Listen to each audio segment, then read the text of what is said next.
অবশেষে রেলে কর্মী নিয়োগের বিজ্ঞপ্তি প্রকাশিত হয়েছে। 32,000+ শূন্য পদে গ্রুপ ডি পদে চাকরির জন্য। আজকে ভিডিওটির মধ্যে দিয়ে এই সম্পূর্ণ ডিটেলস বিষয়গুলো আপনাদেরকে জানানোর চেষ্টা করব। ভিডিওটিকে স্কিপ না করে প্রথম থেকে শেষ পর্যন্ত মনোযোগ সহকারে দেখতে থাকুন। চ্যানেলে প্রথমবার হলে সাবস্ক্রাইব করে পাশের বেল আইকনটিকে বাজিয়ে রাখুন এরকমই গুরুত্বপূর্ণ চাকরির আপডেটগুলো সবার প্রথমে পাওয়ার জন্য। তো চলুন ভিডিওটিকে শুরু করা যাক। পদের নাম। সাম্প্রতিক ভারতীয় রেলওয়েতে রিক্রুটমেন্ট বোর্ডের তরফে কর্মী নিয়োগের বিজ্ঞপ্তি প্রকাশিত করেছে। এখানে মূলত ভারতীয় রেলের একাধিক জোনে গ্রুপ ডি পদে কর্মী নিয়োগ করা হবে। জোন অনুযায়ী বিস্তারিত শূন্য পদের নাম শীঘ্রই জানানো হবে। মোট শূন্য পদের সংখ্যা। ভারতীয় রেলের রিক্রুটমেন্ট বোর্ডের তরফে গ্রুপ ডি পদে কর্মী নিয়োগের যে বিজ্ঞপ্তি প্রকাশিত হয়েছে, এখানে মোট শূন্য পদের সংখ্যা রয়েছে 32,438টি। এর মধ্যে ক্যাটাগরি অনুযায়ী একাধিক জোনে শূন্য পদের সংখ্যা ভিন্ন রয়েছে। সেই সংক্রান্ত বিস্তারিত তথ্য খুব শীঘ্রই জানানো হবে। এরপরে আমরা চলে আসব বয়সসীমাতে। ভারতীয় রেলে গ্রুপ ডি পদে আবেদনের ক্ষেত্রে চাকরি প্রার্থীদের সর্বোচ্চ বয়সসীমা 33 বছরের মধ্যে হতে হবে।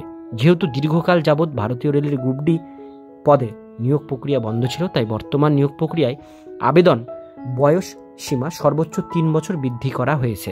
তাই বর্তমানে আবেদনের ক্ষেত্রে বয়সসীমা রয়েছে ন্যূনতম 18 বছর, সর্বোচ্চ 36 বছরের মধ্যে।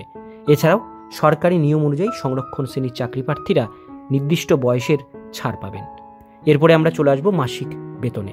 ভারতীয় রেলের গ্রুপ ডি পদে কর্মী নিয়োগ প্রক্রিয়ায় অংশগ্রহণকারী চাকরি প্রার্থীদের কেন্দ্রীয় সরকারের 7ম বেতন ক্রম পে স্কেল অনুসারে লেভেল 1-এর বেতন প্রদান করা হবে। এক্ষেত্রে চাকরি প্রার্থীদের নিয়োগের প্রথম মাস থেকেই মূল বেতন হিসাবে 18,000 টাকা দেওয়া হবে। বেতন ছাড়াও কেন্দ্রীয় সরকারের অন্যান্য সুযোগ সুবিধা প্রদান করা হবে। এবার চলে আসবো আবেদন পদ্ধতিতে। অনলাইন আবেদন প্রক্রিয়ায় অংশগ্রহণ করতে হবে। তার জন্য চাকরি প্রার্থীদের ভারতীয় রেলের অফিসিয়াল ওয়েবসাইট ভিজিট করতে হবে। অফিসের ওয়েবসাইটে যাবার পর একটি বৈধ মোবাইল নাম্বার দিয়ে রেজিস্ট্রেশন সম্পন্ন করতে হবে। আবেদনের পূর্বে রেজিস্ট্রেশন সম্পন্ন করা থাকলে সেই রেজিস্ট্রেশন নাম্বার এবং পাসওয়ার্ড দিয়ে আপনারা অংশগ্রহণ করতে পারবেন। আবেদন চলাকালীন চাকরি প্রার্থীর নাম, ঠিকানা সহ শিক্ষাগত যোগ্যতার যাবতীয় তথ্য প্রদান করতে হবে। সবশেষে আবেদনপত্র জমার মাধ্যমে আবেদন প্রক্রিয়াটি সম্পূর্ণ হবে। এবার চলে আসবো নিয়োগ প্রক্রিয়ায়। আবেদন প্রক্রিয়ায় অংশগ্রহণকারী চাকরি প্রার্থীদের বাছাইয়ের ক্ষেত্রে সর্বপ্রথম সিবিটি বেসড এমসিকিউ ভিত্তিক লিখিত পরীক্ষা নেওয়া হবে। এই লিখিত পরীক্ষায় যারা উত্তীর্ণ হবেন তাদের পরবর্তীকালে ফিজিক্যাল টেস্ট এবং ডকুমেন্টস ভেরিফিকেশনের জন্য ডাকা হবে।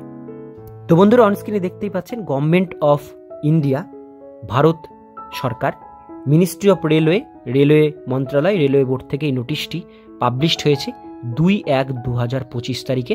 এখানে মেমো নাম্বার কিন্তু শো করছে। এই মেমো নাম্বারের মধ্যেই দেওয়া হয়েছে 7 পে অনুসারে আপনাদের পে স্কেল থাকবে লেভেল 1-এ এবং এখানে গ্রুপ ডি পোস্টে কিন্তু নেওয়া হচ্ছে। এর জন্য শুধুমাত্র মাধ্যমিক পাস এবং আইটিআই থাকলে আপনারা এখানে আবেদন করতে পারবেন। কিছু ক্ষেত্রে শুধু মাধ্যমিক পাস লাগবে, আর কিছু ক্ষেত্রে মাধ্যমিকের সঙ্গে আইটিআইও লাগবে, সেটা পোস্ট ওয়াইজ। এবার চলে আসবো আবেদনের শেষ তারিখ দেখবার জন্য। ভারতীয় রেলের গ্রুপ ডি পদে কর্মী নিয়োগের আবেদন প্রক্রিয়ায় এখনও শুরু হয়নি। আবেদন প্রক্রিয়া আগামী ইংরেজি মাসের 23/1/2025 তারিখ থেকে শুরু হবে, যা চলবে 22/2/2025 তারিখ পর্যন্ত।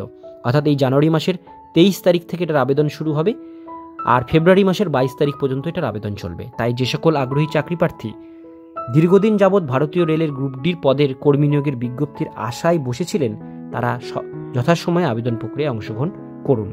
এই বিজ্ঞপ্তি সংক্রান্ত বিস্তারিত নোটিফিকেশন আগামীতে প্রকাশিত হলে আপনাদের আরও বিস্তারিত তথ্য প্রদান করা হবে। আমি অফিসিয়াল নোটিফিকেশন এবং ওয়েবসাইটের লিঙ্ক ডিসক্রিপশন বক্সে আপনাদের সুবিধার জন্য দিয়ে রাখবো।